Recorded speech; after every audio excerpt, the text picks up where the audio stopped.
Leer un artículo científico puede ser tan desafiante como esencial para el ejercicio clínico moderno.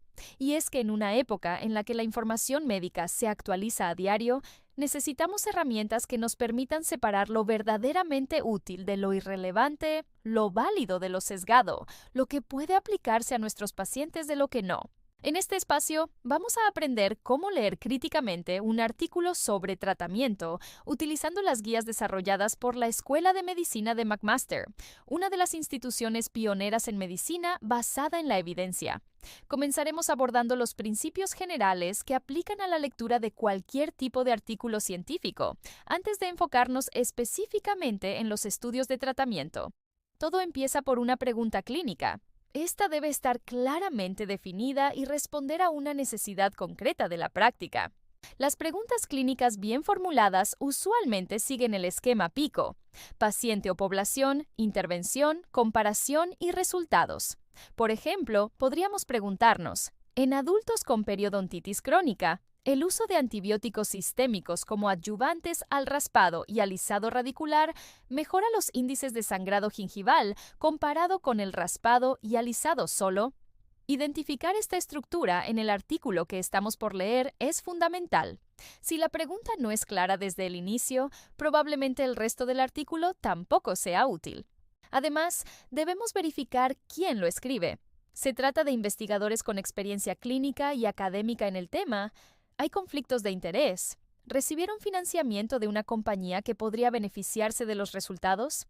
Este tipo de información suele estar en la sección de agradecimientos o al final del artículo, y aunque muchas veces se pasa por alto, puede decirnos mucho sobre la independencia de los resultados. También es útil observar dónde se publicó el estudio. No todas las revistas científicas son iguales. Una revista con revisión por pares, alto factor de impacto y pertenencia a bases de datos reconocidas como PubMed o Scopus generalmente mantiene estándares metodológicos y éticos más altos. Por otro lado, algunas revistas predatorias cobran a los autores para publicar sin revisar adecuadamente el contenido, lo que puede llevar a conclusiones engañosas. Una vez establecido esto, debemos identificar el tipo de estudio. Si estamos leyendo sobre tratamientos, lo ideal es que se trate de un ensayo clínico aleatorizado, ya que este es el diseño más robusto para establecer relaciones causales. Sin embargo, a veces nos encontraremos con estudios observacionales o retrospectivos. No debemos descartarlos de inmediato, pero sí debemos ser más cautelosos con sus conclusiones, ya que están más expuestos a sesgos. Al entrar en el estudio como tal, hay que examinar cómo fue estructurado. Un artículo bien elaborado presenta una introducción clara que contextualiza el problema clínico, una sección de métodos que describe con precisión cómo se llevó a cabo el estudio, resultados con datos comprensibles y bien presentados, una discusión que interpreta esos hallazgos y, finalmente, unas conclusiones realistas. La coherencia entre estas secciones es un buen signo de rigor científico. En los métodos, debemos observar cómo se seleccionaron los participantes. ¿Se incluyeron pacientes representativos de la población general? ¿Hubo criterios de inclusión y exclusión muy restrictivos? Por ejemplo, si un estudio sobre tratamiento de la hipertensión solo incluye pacientes jóvenes sin comorbilidades y sin tratamiento previo, sus resultados probablemente no se apliquen bien a los pacientes que vemos en consulta, que son mayores, tienen diabetes y toman múltiples medicamentos. Una parte crucial es la forma en que se asignaron los participantes a los grupos. La aleatorización evita la asignación sistemática de ciertos pacientes a un tratamiento u otro. Si los investigadores eligen quién recibe qué, consciente o inconscientemente podrían agrupar a los más graves en un brazo del estudio. Y si no se ocultó esa asignación, lo que se conoce como ocultamiento de la secuencia, los investigadores podrían haber manipulado indirectamente los resultados. Por eso, se valora tanto el uso de métodos computarizados de aleatorización, sobres opacos sellados y sistemas centralizados. Otro pilar de la validez metodológica es el cegamiento. En un estudio doble ciego, ni los participantes ni los investigadores saben quién recibe el tratamiento activo y quién recibe placebo.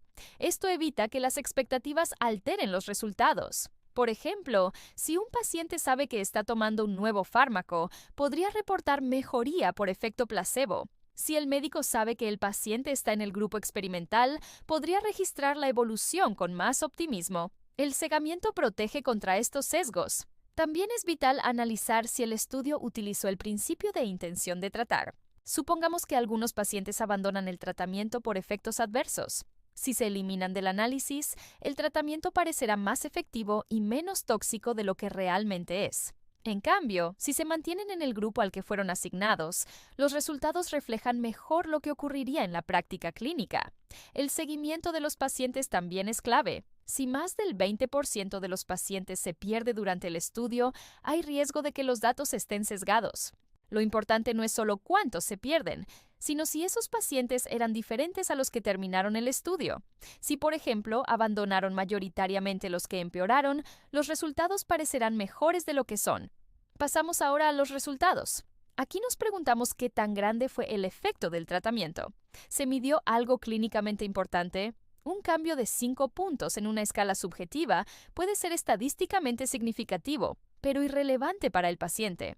Por eso, además del valor P, debemos mirar medidas como la reducción absoluta del riesgo, el riesgo relativo y el número necesario a tratar, NNT. Si un NNT es de 3, significa que por cada 3 pacientes tratados, uno se beneficia.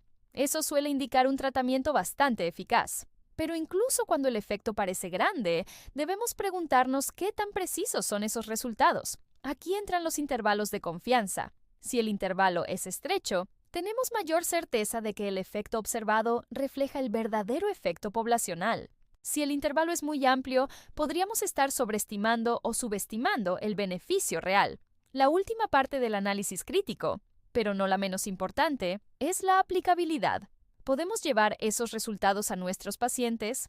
Para responder, hay que considerar si la población del estudio se parece a la nuestra, si el entorno clínico es similar, si los recursos están disponibles. Por ejemplo, un tratamiento que requiere monitoreo intensivo o tecnología de punta quizá no sea viable en zonas rurales o en sistemas de salud con pocos recursos. Además, debemos revisar si el estudio analizó todos los desenlaces importantes. Algunos artículos reportan solo los beneficios, ignorando los efectos adversos, los costos, el impacto en la calidad de vida. Esto crea una imagen incompleta. Por eso, el lector crítico debe buscar también qué se omitió o se minimizó. A veces, el tratamiento es efectivo, pero produce más efectos secundarios, lo cual cambia la decisión clínica. Finalmente, debemos preguntarnos si los beneficios del tratamiento superan claramente sus riesgos y costos. Esta es una decisión que se toma no solo con evidencia científica, sino también con juicio clínico y considerando las preferencias del paciente. Por ejemplo, un medicamento puede reducir el riesgo de recurrencia de una enfermedad, pero si aumenta significativamente la fatiga o interfiere con la calidad de vida, quizás no todos los pacientes lo acepten. Leer artículos científicos es una habilidad que se cultiva. No se trata solo de entender estadísticas o memorizar estructuras, sino de desarrollar una mirada crítica, una capacidad de cuestionar, de comparar y de aplicar la información de manera contextualizada. Las guías de McMaster no son una receta rígida, sino un conjunto de preguntas que nos invitan a pensar, a dialogar con la evidencia y a tomar decisiones más informadas. Con el tiempo, este ejercicio deja de ser una tarea académica y se convierte en parte natural del ejercicio clínico. Nos permite ofrecer a nuestros pacientes opciones basadas en ciencia de calidad, en vez de seguir modas terapéuticas o prácticas sin fundamento. En última instancia, la lectura crítica no es solo un deber profesional, es una forma de ejercer una medicina más justa, responsable y comprometida con la salud real de las personas.